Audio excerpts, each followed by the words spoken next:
8,700만 원을 줬더니 전화가 끊겼습니다. 아니, 정확히는 전화가 오지 않게 되었습니다. 2025년 10월 어느 화요일 저녁 서울 노원구 상계동 은빛 아파트 1204호. 68살 여자는 거실 소파에 앉아 핸드폰 화면을 내려다봅니다. 저녁 6시 15분. 아무도 전화하지 않습니다. 이상한 일입니다. 작년 이맘때만 해도 핸드폰은 하루에도 서너 번씩 울렸습니다. 큰아들, 작은딸, 때로는 손주들까지. 그때마다 여자는 가슴이 두근거렸습니다. 내 자식들이 날 찾는구나 하고. 하지만 통화 내용은 언제나 똑같았습니다. 엄마, 급한 일이 생겼는데 200만 원만 보내줄 수 있어. 어머니, 전세 보증금 대출 보증 좀 서주실 수 있으세요? 할머니, 학원비가 모자라서요. 30만 원만요. 여자는 단 한 번도 거절하지 않았습니다. 자식을 위한 일이니까요. 부모라는 건 원래 그런 거라고 믿었으니까요. 은행 앱을 열어 숫자를 확인합니다. KB국민은행 계좌 잔액 1230만 원. 남편이 정년 퇴직하고 1년 만에 세상을 떠났을 때 이 통장에는 1억 3천만 원이 있었습니다. 5년이 지난 지금 8,700만 원이 사라졌습니다. 그런데 묘한 일이 생겼습니다. 돈이 줄어들수록 전화도 줄어들었습니다. 더 정확히 말하면 여자가 돈을 줄수록 자식들은 더 빨리, 더 많이 요구했습니다. 그러다가 지난 설날 큰아들 집 거실에서 며느리가 던진 한마디. 어머니는 너무 쉽게 주시는 거 아니에요. 고생 안 해봐서. 돈의 소중함을 모르시나 봐. 웃으면서 한 말이었지만 여자는 알아챘습니다. 그 웃음 뒤에 숨은 의미를. 돈의 가치를 모르는 사람, 쉬운 사람. 그런 눈빛이었습니다. 그날 이후 여자는 조금씩 전화를 덜 받게 되었습니다. 자식들도 덜 찾게 되었습니다. 아니, 어쩌면 여자가 먼저 거리를 둔 건지도 모릅니다. 지금 이 순간 가을비가 창문을 두드립니다. 여자는 조용한 거실에 혼자 앉아 생각합니다. 평생 좋은 엄마로 살려고 애썼는데 왜 이렇게 외로운 걸까요? 베풀수록 가까워지는 게 아니라 멀어지는 건 무엇 때문일까요? 여러분은 혹시 너무 많이 주다가 오히려 가벼워진 적은 없으신가요? 독일의 철학자 쇼펜하우어는 200년 전에 이미 이런 말을 남겼습니다. 과도한 친절과 호의는 되레 무시와 얕봄을 불러온다고. 좋은 사람에게는 선의가 기쁨으로 돌아오지만 대부분의 사람들은 그것을 약점으로 본다고. 여자는 이 말을 처음 들었을 때 고개를 저었습니다. 그럴 리가 없다고. 내 자식들은 다르다고. 하지만 통장 잔액이 줄어들수록 전화벨 소리가 뜸해질수록 여자는 알게 되었습니다. 쉽게 주는 것과 진심으로 받는 것 사이에는 생각보다 먼 거리가 있다는 것을. 이제 창밖은 어두워졌습니다. 상계역 쪽에서 퇴근하는 사람들의 불빛이 반짝입니다. 여자는 부엌으로 가서 냉장고를 엽니다. 어제 만들어둔 된장찌개, 김치, 시금치 나물. 혼자 먹기에는 충분한 반찬들입니다. 예전 같았으면 자식들에게 문자라도 보냈을 겁니다. 밥은 먹었니? 날씨가 쌀쌀하니 감기 조심하고. 하지만 오늘은 핸드폰을 거실 탁자에 그냥 둡니다. 보내지 않아도 괜찮습니다. 그들도 잘 살고 있을 테니까요. 여자는 밥상을 차리고 혼자 저녁을 먹습니다. 텔레비전을 켜니 저녁 뉴스가 나옵니다. 2025년 겨울 전기료, 인상, 서울 아파트 값 동향, 노인 일자리 사업 확대. 여자는 소리를 줄이고 천천히 밥을 씹습니다. 고요합니다. 이상하게도 외롭지 않습니다. 밤 8시 설거지를 마치고 여자는 서랍장을 엽니다. 맨 아래 칸에 작은 노트가 있습니다. 남편이 쓰던 가계부입니다. 남편이 세상을 떠난 뒤 여자는 이 노트에 자식들에게 보낸 돈을 적기 시작했습니다. 2021년 3월 큰아들 자동차 할부금 500만 원. 2021년 8월 작은딸 전세자금 2천만 원. 2022년 1월 큰손주 학원비 600만 원. 2022년 5월 작은딸 남편 사업자금 1,500만 원. 줄이 계속됩니다. 1장, 2장, 3장. 총 32차례. 8,700만 원.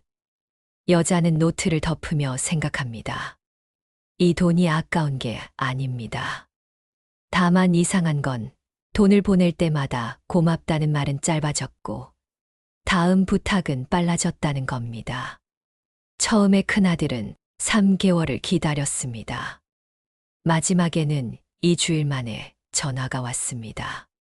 쇼펜하우어는 또 이렇게 말했습니다. 진정한 선행은 감사받기 위한 것이 아니라 스스로의 선택으로 행하는 것이어야 한다고. 여자는 이 문장을 읽으며 뜨끔했습니다. 그렇다면 나는 감사받고 싶어서 준 걸까요? 자식들이 고맙다고 말해주길, 좋은 엄마라고 인정받고 싶어서. 답은 명확하지 않습니다. 다만 한 가지는 확실합니다. 더 이상 그런 기대를 하지 않게 되었다는 것. 다음 날 수요일 아침, 여자는 6시에 눈을 뜹니다.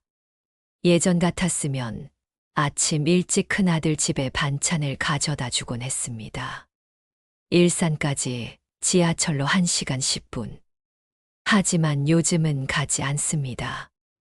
며느리가 바쁘니까 오지 말라고 했으니까요. 여자는 운동복으로 갈아입고 아파트를 나섭니다. 상계역 쪽 불암산 둘레길. 새벽 공기가 차갑습니다. 10월 중순, 기온은 섭씨 12도. 걷다 보면 몸이 따뜻해집니다. 산책로에는 비슷한 또래의 사람들이 보입니다. 서로 인사는 하지만 깊은 대화는 나누지 않습니다. 여자는 그게 편합니다. 예전에는 누군가를 만나면 이것저것 물어보고 자식 자랑을 하고 손주 사진을 보여줬습니다. 하지만 지금은 그러고 싶지 않습니다. 왜냐하면 여자는 알아버렸으니까요. 자신의 이야기를 하면 할수록 상대방은 불편해한다는 것을. 기쁜 이야기를 하면 질투를, 슬픈 이야기를 하면 짐을 느낀다는 것을. 쇼펜하우어의 말이 또 떠오릅니다. 감정과 슬픔은 나누지 말라고. 슬픔을 말해도 위로받지 못하고 오히려 타인을 불편하게 만든다고. 세상과 타인에게 과도한 기대를 하지 말라고. 여자는 처음에 이 말이 너무 냉정하다고 느꼈습니다. 사람은 서로 의지하며 살아가는 거 아닌가요? 하지만 68년을 살아보니 알겠습니다. 의지한다는 것과 기대한다는 것은 다르다는 것을. 의지는 선택이지만 기대는 요구가 된다는 것을. 산책을 마치고 집에 돌아오니 8시입니다. 여자는 샤워를 하고 아침을 먹습니다. 흰죽의 깍두기, 간단하지만 충분합니다. 식사를 마치고 거실 창가에 앉습니다. 창밖으로 보이는 아파트 단지는 조용합니다. 아이들은 학교에 갔고 젊은 사람들은 출근했습니다. 남은 건 여자 같은 노인들 뿐입니다. 예전 같았으면 이 시간이 외로웠을 겁니다. 하지만 지금은 다릅니다. 고독을 두려워하지 말라는 쇼펜하우어의 말이 이제는 조금 이해됩니다. 인간의 행복은 혼자 있을 때 잘 견딜 수 있는가에 달려 있다는 그 말이. 남의 시선에 사는 삶은 노예의 삶이라는 그 말이. 여자는 평생 누군가의 엄마, 누군가의 아내, 누군가의 며느리로 살았습니다. 혼자인 시간은 언제나 불안했습니다. 뭔가 잘못하고 있는 것 같았습니다. 하지만 지금 이 조용한 아침에 여자는 처음으로 느낍니다. 혼자여도 괜찮다는 것을. 점심시간이 되어 여자는 냉장고를 엽니다. 어제 저녁 남은 된장찌개, 밥 한 공기면 충분합니다. 예전에는 자식들을 위해 늘 많이 해놓았습니다. 언제 들를지 모르니까. 하지만 자식들은 점점 덜 들렀고 냉장고에는 상한 반찬들이 쌓였습니다. 이제 여자는 자신의 양만큼만 만듭니다. 필요한 만큼만. 그게 낭비도 없고 마음도 편합니다. 오후 2시 여자는 가방을 챙겨 밖으로 나갑니다. 상계역 근처 노원구립 도서관. 버스로 10분 거리입니다. 요즘 여자는 일주일에 3번씩 이 도서관에 갑니다. 도서관 2층 열람실에는 조용히 책을 읽는 사람들이 있습니다. 젊은 학생들, 취업준비생들, 그리고 여자 같은 노인들. 여자는 창가 자리에 앉아 가방에서 책을 꺼냅니다. 노년의 지혜라는 제목의 책입니다. 책장을 넘기며 여자는 문득 생각합니다. 예전에는 책 읽을 시간이 없다고 했습니다. 자식들 뒷바라지하느라, 집안일 하느라. 하지만 진실은 달랐습니다. 시간이 없었던 게 아니라 혼자 있는 시간이 두려웠던 겁니다. 책을 읽다가 여자는 한 문장에서 멈춥니다. 정신적으로 풍요로운 사람은 고독 속에서도 즐거움을 누린다. 여자는 자문합니다. 나는 정신적으로 풍요로운 사람일까요? 아니면 단지 외로움을 견디고 있을 뿐일까요? 답은 천천히 찾아옵니다. 3시간 동안 책을 읽는 동안 여자는 한 번도 핸드폰을 확인하지 않았습니다. 누가 연락했을까 궁금하지도 않았습니다. 그저 책 속의 문장들이 마음에 스며들었습니다. 이것이 어쩌면 답인지도 모릅니다. 오후 5시 도서관을 나와 집으로 돌아오는 길. 상계역 앞 골목시장에서 여자는 잠시 걸음을 멈춥니다. 과일 가게 앞에 사과가 놓여 있습니다. 한 박스 3만 원. 예전 같았으면 한 박스를 사서 자식들에게 나눠줬을 겁니다. 하지만 오늘은 4개만 삽니다. 5,000원. 혼자 먹기에 딱 맞는 양입니다. 가게 주인이 묻습니다. 더 사가세요. 할인해 드릴게요. 여자는 고개를 젓습니다. 이만큼이면 충분합니다. 필요한 만큼만 사는 것. 이것도 배움입니다. 저녁 6시 반, 집에 도착해 여자는 사과 하나를 깎아 먹습니다. 달고 아삭합니다. 혼자 먹어도 맛있습니다. 아니, 어쩌면 혼자 먹어서 더 맛있는지도 모릅니다. 누군가와 나눠야 한다는 부담 없이 그냥 천천히 씹으며 맛을 느낄 수 있으니까요. 문득 쇼펜하우어의 또 다른 말이 떠오릅니다. 재능과 우월함은 감추라고. 재능을 과시하는 순간 공격의 대상이 된다고. 인간은 자신보다 나은 사람을 보면 열등감과 분노를 느낀다고. 여자는 이 말을 읽었을 때 이상하다고 느꼈습니다. 재능을 왜 숨겨야 합니까? 하지만 살면서 여자도 경험했습니다. 자식들 앞에서 건강하다고 말하면 그들은 안심하는 게 아니라 안도했습니다. 아, 당분간은 돈 들일 일이 없겠구나 하는. 경제적으로 여유롭다고 말하면 부탁이 늘어났습니다. 그래서 여자는 이제 말을 아낍니다. 건강한 것도, 여유로운 것도, 행복한 것도 굳이 알리지 않습니다. 그게 서로에게 편합니다. 이것이 쇼펜하우어가 말한 처세의 지혜일까요? 뛰어난 사람의 지혜는 재능을 드러낼 때와 숨길 때를 구분하고 타인을 안심시키는 것이라는 그 말. 저녁 7시 여자는 텔레비전을 끕니다. 요즘은 뉴스도 드라마도 별로 보고 싶지 않습니다. 대신 라디오를 켭니다. KBS 클래식 FM. 차이코프스키의 피아노 협주곡이 흘러나옵니다. 여자는 소파에 누워 눈을 감고 음악을 듣습니다. 이 시간이 좋습니다. 아무도 요구하지 않고 아무것도 증명할 필요 없는 시간. 그저 음악 소리와 창밖에 저녁 공기만 있는 시간. 쇼펜하우어는 말했습니다. 침묵은 평화의 근원이라고. 말이 많으면 실수가 많아진다고. 과묵함은 처세의 기본이라고. 여자는 평생 말이 많은 사람이었습니다. 자식들에게 이래라 저래라, 조심하라 챙겨라. 하지만 그 많은 말들이 사랑으로 전해졌을까요? 아니면 잔소리로 들렸을까요? 이제 와서는 알 수 없습니다. 다만 한 가지는 확실합니다. 말을 줄이니 마음이 편해졌다는 것. 밤 9시 여자는 침대에 눕습니다. 핸드폰을 확인합니다. 카카오톡 알림 2개. 아파트 관리비 고지서와 건강보험공단 안내문. 자식들에게서는 아무 연락이 없습니다. 예전 같았으면 먼저 연락했을 겁니다. 잘 자라고 내일 날씨가 쌀쌀하다고. 하지만 오늘은 그냥 핸드폰을 내려놓습니다. 연락하지 않아도 괜찮습니다. 그들도 각자의 삶을 살고 있을 테니까요. 여자는 천장을 바라보며 생각합니다.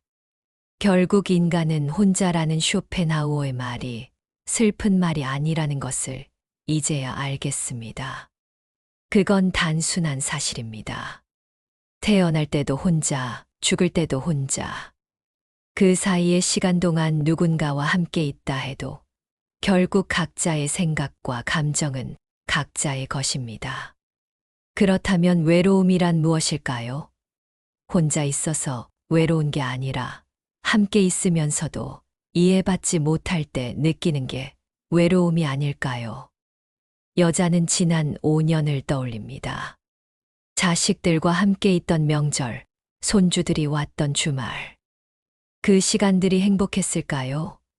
아니면 그저 역할을 수행하고 있었을 뿐일까요? 좋은 엄마, 좋은 할머니라는 답은 복잡합니다. 행복했던 순간도 있었고 힘들었던 순간도 있었습니다.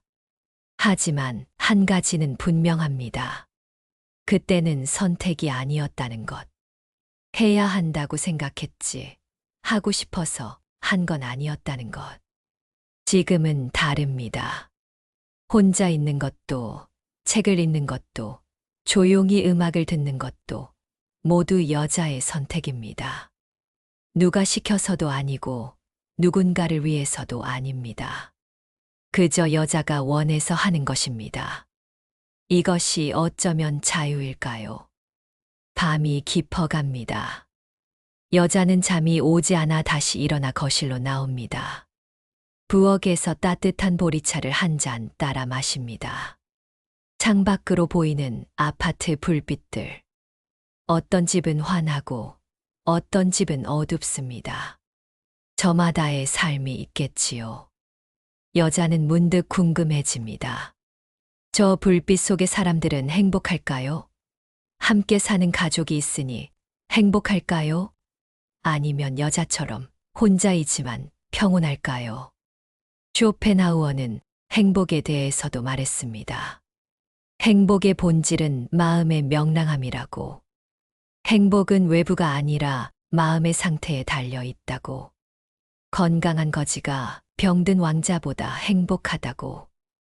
여자는 처음에 이 말을 이해하지 못했습니다. 돈도 지위도 가족도 중요하지 않다니요. 하지만 이제는 조금 알 것 같습니다. 그 모든 것들이 있어도 마음이 불안하면 행복하지 않다는 것을. 반대로 많은 것이 없어도 마음이 평온하면 그것이 행복일 수 있다는 것을. 지난주 목요일, 여자는 노원구보건소에서 건강검진을 받았습니다. 결과는 양호했습니다.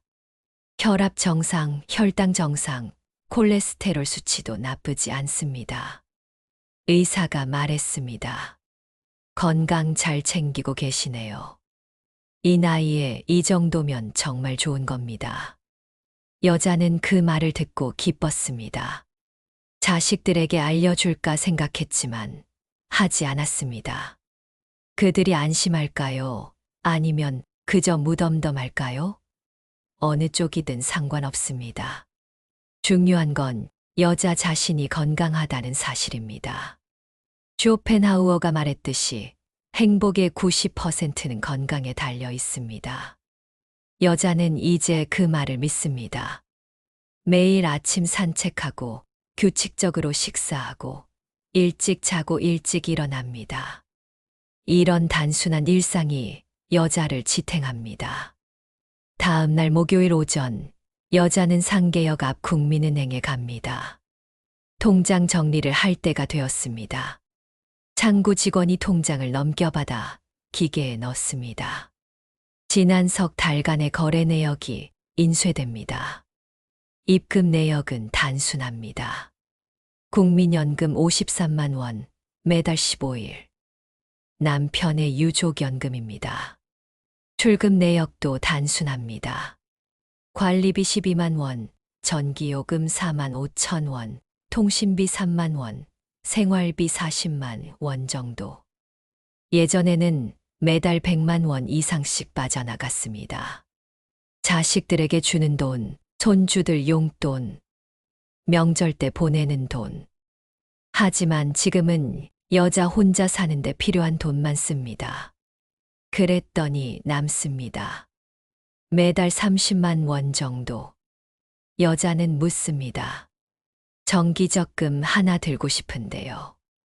직원이 안내합니다. 지금 금리가 연 3.5%입니다. 매달 얼마씩 넣으시겠어요? 30만 원씩 1년으로요. 서류를 작성하고 도장을 찍습니다. 이제 여자에게도 모으는 돈이 생겼습니다. 누군가를 위해서가 아니라 자신을 위해서. 1년 뒤면 360만 원에 이자가 붙어 370만 원 정도가 됩니다. 그 돈으로 뭘 할지는 아직 모르겠습니다. 하지만 그게 중요한 게 아닙니다. 자신을 위해 무언가를 준비한다는 것, 그 자체가 의미입니다. 은행을 나와 여자는 걸으며 생각합니다. 쇼펜하우어는 돈에 대해서도 말했습니다. 돈은 바닷물과 같다고, 마실수록 목이 마르다고, 돈을 빌려주면 친구를 잃는다고. 여자는 이제 그 말을 합니다. 자식들에게 돈을 줄 때마다 그들은 더 많이 원했습니다. 200만 원을 주면 다음엔 300만 원을, 300만 원을 주면 500만 원을. 끝이 없었습니다. 그리고 여자와 자식들 사이의 거리는 돈을 줄수록 멀어졌습니다. 이제 여자는 주지 않습니다. 거절하는 것도 아닙니다. 그냥 기회를 주지 않습니다. 먼저 연락하지 않으니 부탁할 틈이 없습니다. 이게 서로에게 더 나은 관계일지도 모릅니다. 오후 1시, 여자는 상계역 근처 국밥집에 들어갑니다. 할매국밥이라는 간판이 달린 작은 식당입니다. 여자는 혼자 외식하는 것이 처음에는 어색했습니다. 혼자 밥 먹는 노인, 그게 쓸쓸해 보일까봐. 하지만 지금은 익숙합니다. 뼈해장국 하나요? 네, 잠시만요. 식당 안에는 혼자 온 사람들이 여럿입니다. 공사장에서 온 듯한 남자, 회사원으로 보이는 여자, 그리고 여자 같은 노인 한 명. 모두 조용히 각자의 밥을 먹습니다. 뼈 해장국이 나옵니다. 9,000원. 뜨끈한 국물에 밥을 말아 한 숟가락 듭니다. 맛있습니다. 예전에는 이런 음식을 먹으면서도 자식들은 잘 먹고 있을까 걱정했습니다. 하지만 지금은 그냥 맛에 집중합니다. 따뜻한 국물, 부드러운 고기, 시원한 국물 맛. 여자는 천천히 밥을 먹으며 생각합니다. 행복이란 이런 것일지도 모릅니다. 거창한 게 아니라 따뜻한 밥 한 끼, 건강한 몸, 편안한 마음. 쇼펜하우어가 말한 마음의 명랑함이란 어쩌면 이런 작은 것들에서 만족을 느끼는 능력이 아닐까요? 식사를 마치고 여자는 식당을 나섭니다. 계산대에서 9,000원을 내며 주인 할머니와 눈이 마주칩니다. 그 할머니도 70은 넘어 보입니다. 여자는 묻습니다. 혼자 하시기 힘드시죠? 할머니가 웃습니다. 힘들지. 근데 뭐, 일이 있으니까 좋아. 집에만 있으면 더 힘들거든. 여자는 고개를 끄덕입니다. 그 말이 이해됩니다. 바쁜 것과 외로운 것 중에서 바쁜 게 나을 때가 있습니다. 거리를 걷다가 여자는 옷가게 쇼윈도 앞에 멈춥니다. 마네킹이 입고 있는 베이지색 코트가 눈에 들어옵니다. 가격표를 보니 18만 원. 예전 같았으면 망설였을 겁니다. 이 돈이면 손주 학원비를 보태줄 수 있는데 하고. 하지만 오늘은 다릅니다. 여자는 가게 안으로 들어갑니다. 이거 입어봐도 될까요? 직원이 코트를 건넵니다. 거울 앞에 서서 입어봅니다. 잘 맞습니다. 여자는 오랜만에 거울 속 자신을 제대로 봅니다. 68살. 흰머리가 많아졌고 주름도 깊어졌습니다. 하지만 표정은 예전보다 편안합니다. 사겠습니다. 카드로 결제합니다. 18만 원. 자신을 위해 쓰는 돈입니다. 죄책감이 들까봐 걱정했는데 오히려 기분이 좋습니다. 쇼펜하우어는 말했습니다. 비교와 질투를 버리라고. 모든 불행은 남과 비교에서 비롯된다고. 여자는 평생 누군가와 비교하며 살았습니다. 옆집 며느리는 얼마나 효도하는지, 친구의 자식은 얼마나 잘 되었는지. 그 비교 속에서 여자는 늘 부족하다고 느꼈습니다. 하지만 이제는 다릅니다. 18만 원짜리 코트를 사도 괜찮습니다. 혼자 국밥을 먹어도 괜찮습니다. 자식들이 한 달에 한 번도 연락하지 않아도 괜찮습니다. 왜냐하면 여자는 더 이상 비교하지 않으니까요. 저녁 5시 집으로 돌아온 여자는 새로 산 코트를 옷장에 겁니다. 그리고 문득 생각합니다. 내일은 이 코트를 입고 어디로 갈까? 도서관, 공원, 아니면 그냥 동네 한 바퀴. 어디든 좋습니다. 중요한 건 여자가 선택한다는 것입니다. 핸드폰이 울립니다. 작은 딸입니다. 여자는 잠시 망설이다가 전화를 받습니다. 엄마, 나야. 응, 잘 지내니? 응. 엄마, 다음 주 일요일에 우리 집에 올 수 있어. 아이들이 할머니 보고 싶대. 예전 같았으면 당연하다고 뭐 해줄까 물어봤을 겁니다. 하지만 오늘 여자는 다르게 대답합니다. 다음 주 일요일, 잠깐만 확인해 볼게. 여자는 벽에 걸린 달력을 봅니다. 10월 26일 일요일. 아무 약속도 없습니다. 하지만 여자는 말합니다. 그날 오후에 약속이 있어서 점심때 잠깐만 갈 수 있을 것 같은데. 아, 그래. 무슨 약속인데. 친구 만나기로 했어. 거짓말입니다. 약속도 친구도 없습니다. 하지만 여자는 이제 압니다. 언제나 시간이 있다고 말하면 시간은 당연한 것이 된다는 것을. 가끔은 바쁜 척해야 존중받는다는 것을. 그럼 점심만 먹고 가. 괜찮지? 응, 그래. 전화를 끊고 여자는 소파에 앉습니다. 마음 한편이 무겁습니다. 자식에게 거짓말을 했으니까요. 하지만 다른 한편은 홀가분합니다. 드디어 여자도 자신의 시간을 지키기 시작했으니까요. 쇼펜하우어의 말이 또 떠오릅니다. 타인의 인격을 존중하라고. 비록 하찮은 사람이라도 인격을 무시하지 말라고. 그런데 여자는 묻습니다. 나 자신의 인격은 어떻습니까?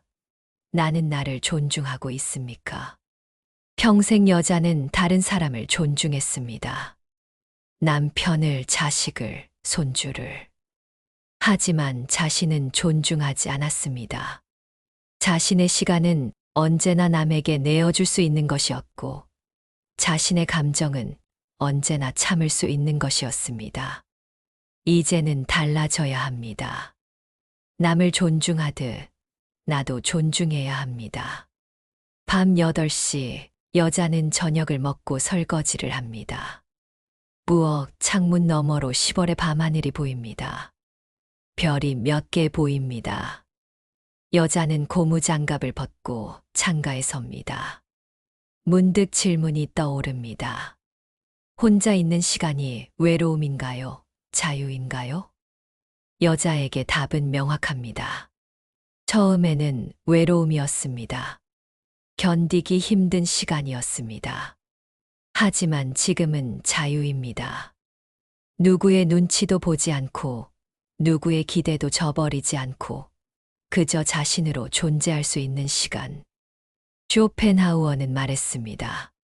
고독은 뛰어난 정신의 운명이라고. 외로운 영혼은 종종 비범한 능력의 소유자라고. 여자는 자신이 뛰어나다고 생각하지 않습니다. 하지만 한 가지는 배웠습니다. 고독 속에서 자신과 대화하는 법을. 예전에는 혼자 있으면 텔레비전을 켜고 핸드폰을 보고 자식들에게 전화를 걸었습니다. 고요함을 견디지 못했습니다. 하지만 지금은 고요함이 편안합니다. 고요함 속에서 여자는 자신의 생각을 듣습니다. 자신의 감정을 느낍니다. 자신의 존재를 확인합니다. 여자는 거실로 돌아와 탁자 위에 놓인 메모지를 꺼냅니다. 그리고 펜을 듭니다. 무언가 쓰고 싶어집니다. 일기 같은 것을. 2025년 10월 16일 목요일. 오늘 나는 나를 위해 코트를 샀다. 18만 원. 비싸지만 후회하지 않는다. 딸에게 거짓말을 했다. 약속이 있다고. 하지만 이것도 후회하지 않는다. 나에게도 내 시간이 필요하다. 짧은 문장들입니다. 하지만 이 문장들 속에 여자의 변화가 담겨 있습니다. 여자는 메모지를 덮고 잠시 생각에 잠깁니다. 그리고 문득 깨닫습니다. 이 메모는 누구를 위한 것일까요? 자식들에게 보여줄 것도 아니고 누군가에게 읽힐 것도 아닙니다. 오로지 여자 자신을 위한 기록입니다. 자신의 생각을, 자신의 선택을, 자신의 하루를 기억하기 위한. 쇼펜하우어는 자기 사고의 중요성에 대해 말했습니다. 타인의 사상만 받아들이면 상상력이 죽는다고. 남의 생각에 휩쓸리지 말고 자신의 생각을 키우라고. 여자는 평생 누군가의 말을 들으며 살았습니다. 시어머니의 말, 남편의 말, 텔레비전에서 나오는 육아 전문가의 말. 그 말들이 틀렸다는 게 아닙니다. 다만 여자 자신의 생각은 어디에 있었을까요?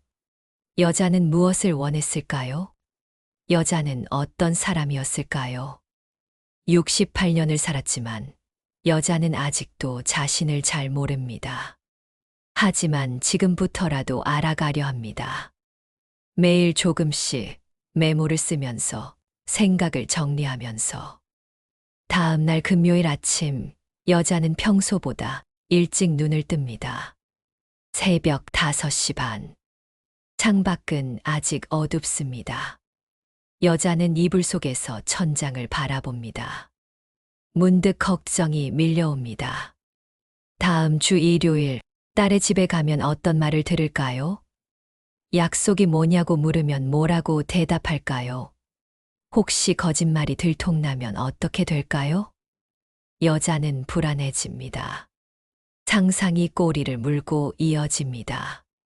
딸이 화를 낼 것 같습니다. 며느리도 섭섭해할 것 같습니다. 손주들이 실망할 것 같습니다.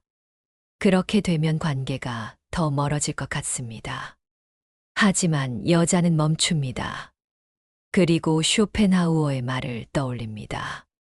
걱정의 상상력을 억제하라고. 걱정은 모래성과 같다고.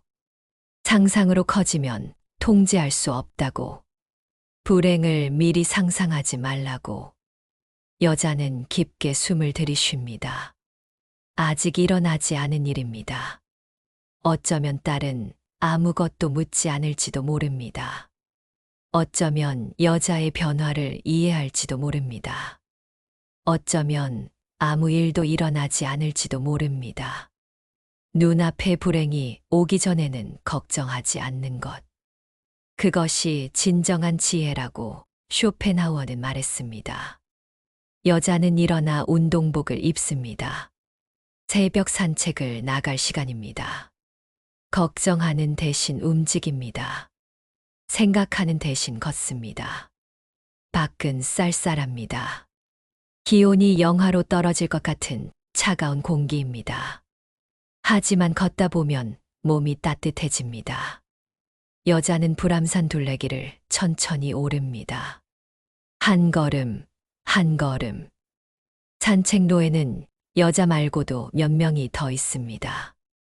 달리기 하는 젊은 남자, 빠르게 걷는 중년 여자, 지팡이를 짚고 천천히 오르는 노인. 모두 각자의 속도로 움직입니다. 여자는 생각합니다.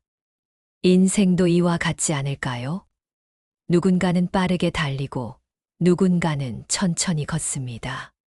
중요한 건 속도가 아니라 방향입니다. 그리고 멈추지 않는 것입니다. 산책을 마치고 집에 돌아오니 7시입니다. 샤워를 하고 아침을 먹습니다. 오늘은 된장국에 밥, 김, 깨, 십장아찌. 단순하지만 충분합니다.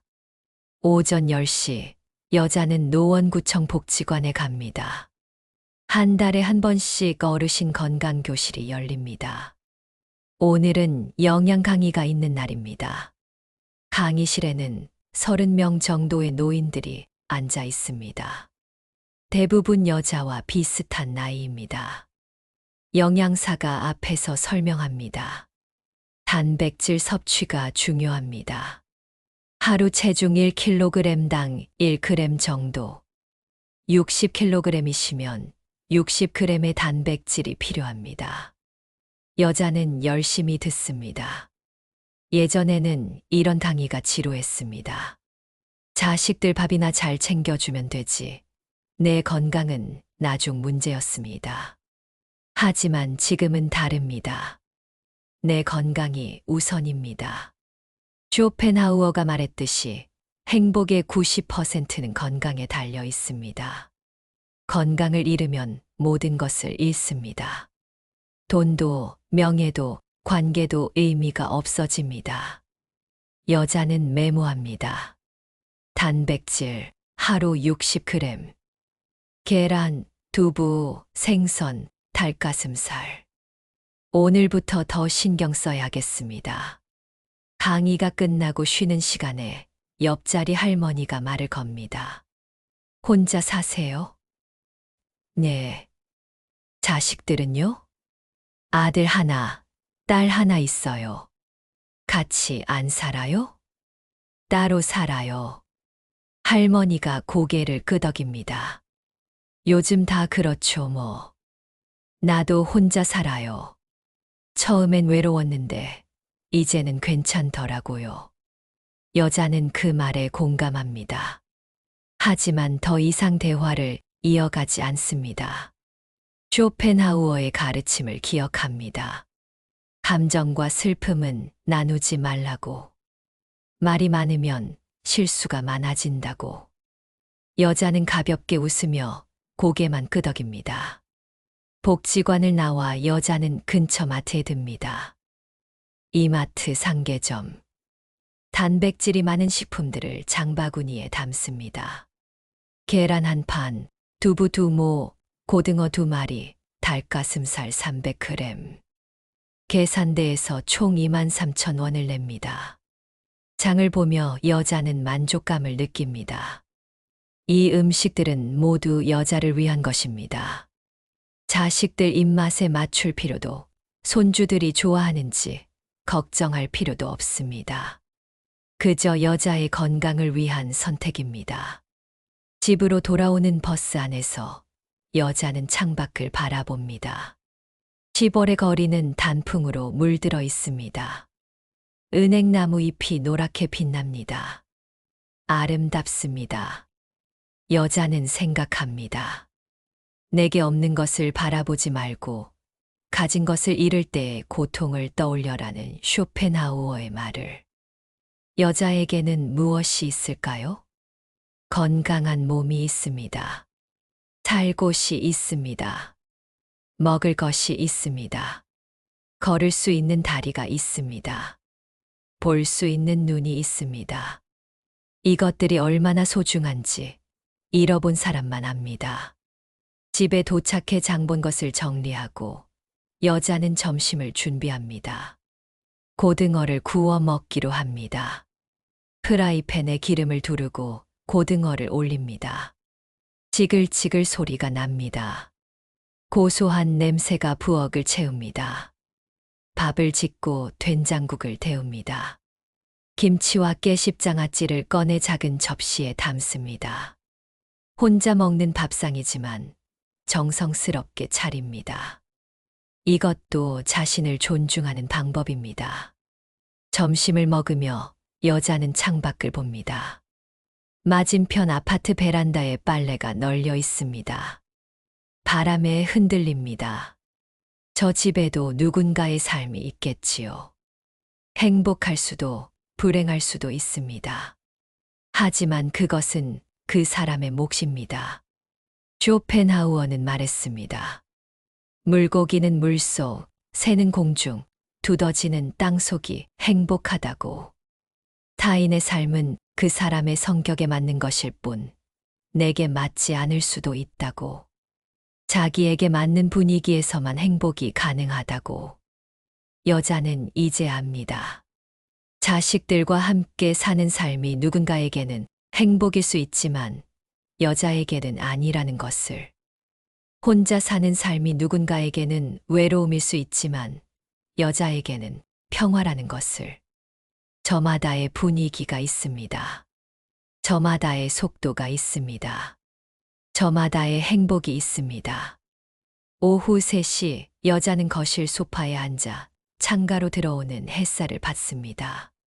따뜻합니다. 눈을 감고 가만히 앉아 있습니다. 아무 생각도 하지 않습니다. 그저 햇살의 온기를 느낍니다. 이런 시간이 사치처럼 느껴집니다. 아무것도 하지 않는 시간. 아무도 돌보지 않는 시간. 누구에게도 필요하지 않은 시간. 하지만 이 시간이 여자를 채웁니다. 쇼펜하우어는 사교와 고독의 역설에 대해 말했습니다. 사교는 좋아서가 아니라 고독이 두려워서 생긴다고. 고독은 뛰어난 정신의 운명이라고. 여자는 예전의 사람들을 자주 만났습니다. 아파트 부녀회 모임, 교회 친교 모임, 친구들과의 점심 약속. 한 달에 10여 번씩 나갔습니다. 하지만 집에 돌아오면 더 피곤했습니다. 왜냐하면 그 시간 내내 여자는 무언가를 연기하고 있었으니까요. 괜찮은 척, 행복한 척, 여유로운 척. 하지만 지금은 만남이 줄었습니다. 한 달에 한두 번 정도. 그리고 그 만남마저도 여자는 진심으로 원할 때만 갑니다. 의무감으로 가지 않습니다. 외로움이 두려워서 가지 않습니다. 고독이 편안해졌다는 건 어쩌면 여자가 조금 성장했다는 의미일지도 모릅니다. 시계를 보니 4시입니다. 여자는 일어나 옷을 갈아입습니다. 어제 산 베이지색 코트를 꺼내 입어봅니다. 거울을 봅니다. 잘 어울립니다. 이 코트를 입고 산책을 나가기로 합니다. 밖은 선선합니다. 오후에 햇살이 기울어집니다. 여자는 천천히 아파트 단지를 걷습니다. 놀이터에서는 아이들이 뛰어놉니다. 벤치에서는 엄마들이 이야기를 나눕니다. 산책로에서는 강아지를 산책시키는 사람들이 보입니다. 저마다의 삶입니다. 여자는 그 풍경을 바라보며 걷습니다. 부러워하지 않습니다. 비교하지 않습니다. 그저 바라볼 뿐입니다. 1시간쯤 걷다가 여자는 단지 앞 카페에 들어갑니다. 카페 올리라는 간판이 달린 작은 카페입니다. 카운터에서 주문합니다. 아메리카노 한 잔 주세요. 따뜻한 걸로 드릴까요? 네. 5,500원. 예전 같았으면 비싸다고 생각했을 겁니다. 집에서 인스턴트 커피 타 먹으면 100원도 안 되는데. 하지만 지금은 다릅니다. 이 돈은 커피 값이 아닙니다. 이 공간에 앉아 쉴 수 있는 시간의 값입니다. 창가 자리에 앉아 커피를 마십니다. 쌉싸름하면서도 부드럽습니다. 창밖으로 지는 해가 보입니다. 오후 5시 반. 하루가 저물어 갑니다. 쇼펜하우어는 인생의 구조에 대해 말했습니다. 하루는 인생의 축소판이라고. 아침은 탄생, 저녁은 황혼이라고. 첫 40년은 인생의 소설, 나머지 30년은 그 해설이라고. 여자는 이제 68년을 살았습니다. 소설은 끝났습니다. 이제는 해설의 시간입니다. 지나온 삶을 돌아보고 의미를 찾고 이해하는 시간. 그리고 어쩌면 새로운 이야기를 쓸 수도 있는 시간. 우리는 살고 싶은 삶이 아니라 살 수 있는 삶을 산다고 쇼펜하우어는 말했습니다. 하지만 여자는 생각합니다. 그래도 그 안에서 선택은 가능하다고. 작은 선택들, 하루하루의 선택들. 그것들이 모여 삶이 된다고. 저녁 6시, 집에 돌아온 여자는 저녁을 준비합니다. 오늘은 닭가슴살 샐러드를 만들기로 합니다. 단백질 섭취를 위해서입니다.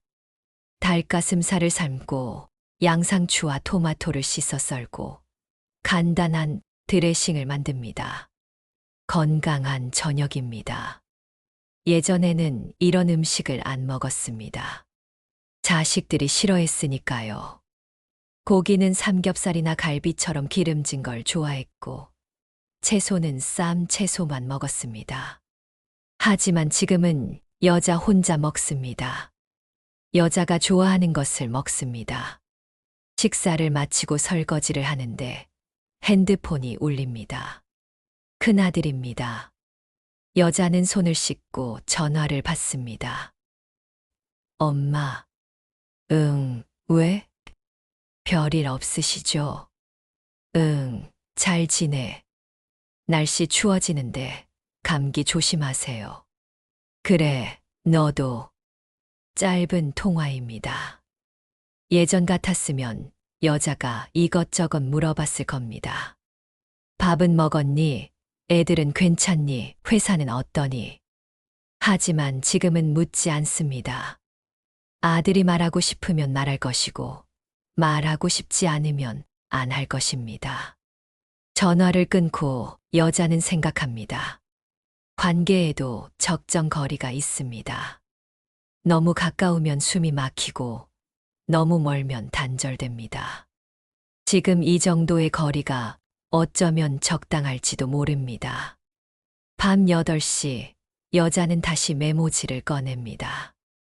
오늘의 기록을 씁니다. 2025년 10월 17일 금요일. 복지관에서 영양 강의를 들었다. 단백질이 중요하다고.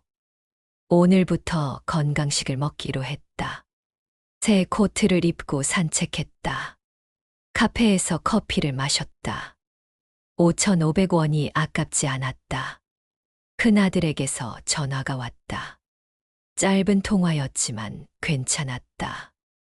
여자는 메모를 덮으며 미소 짓습니다. 평범한 하루였지만 이 평범함이 소중합니다. 다음 주 일요일이 왔습니다. 10월 26일 맑은 가을날입니다. 여자는 아침 일찍 일어나 준비를 합니다. 베이지색 코트를 입고 가방에 손주들 줄 간식을 챙깁니다. 예전처럼 많이 사지 않았습니다. 딱 먹을 만큼만. 지하철을 타고 일산으로 갑니다. 1시간 10분.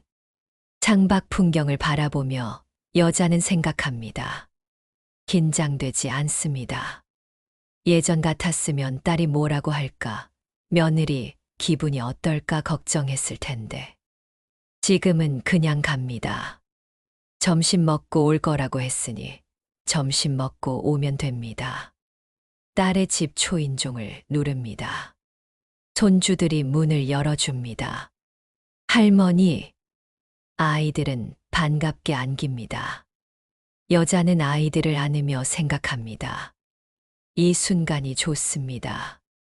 억지로 만든 시간이 아니라 진심으로 반가운 시간이니까요. 점심은 딸이 차려놓은 된장찌개와 제육볶음입니다. 맛있게 먹습니다. 식사 중에 딸이 묻습니다.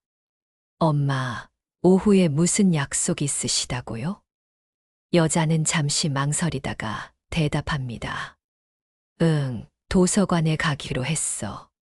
거짓말이지만 완전한 거짓말은 아닙니다.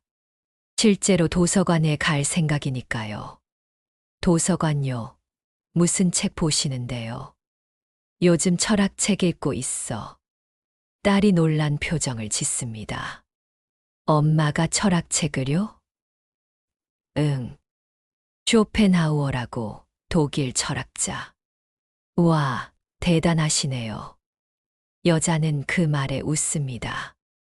대단한 게 아닙니다. 그저 자신을 알아가는 과정일 뿐입니다. 점심을 마치고 2시쯤 여자는 일어섭니다. 딸이 아쉬워합니다. 벌써 가세요? 좀 더 계시지. 다음에 또 올게. 오늘은 약속이 있어서. 현관에서 신발을 신으며 여자는 딸을 봅니다. 딸도 이제 50살이 가까워집니다.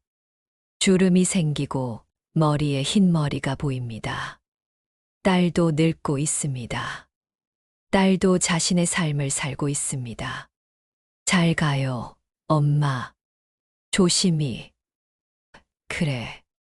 집으로 돌아오는 지하철 안에서 여자는 창밖을 봅니다. 오후 3시의 햇살이 따뜻합니다. 여자는 생각합니다. 오늘 방문은 나쁘지 않았습니다. 부담스럽지도 억지스럽지도 않았습니다. 적당한 시간, 적당한 거리. 이게 맞는 것 같습니다. 집에 도착해 여자는 정말로 가방을 챙겨 도서관으로 갑니다. 거짓말을 진실로 만들기 위해서가 아닙니다. 진짜로 가고 싶어서입니다. 도서관 2층 창가 자리에 앉아 책을 펼칩니다. 쇼펜하우어의 마지막 장입니다. 시련 속의 용기와 통찰에 대한 글입니다. 먹구름 속에도 작은 빛은 존재한다. 진정한 용기는 절망 중에도 희망의 끈을 잡는 것이다.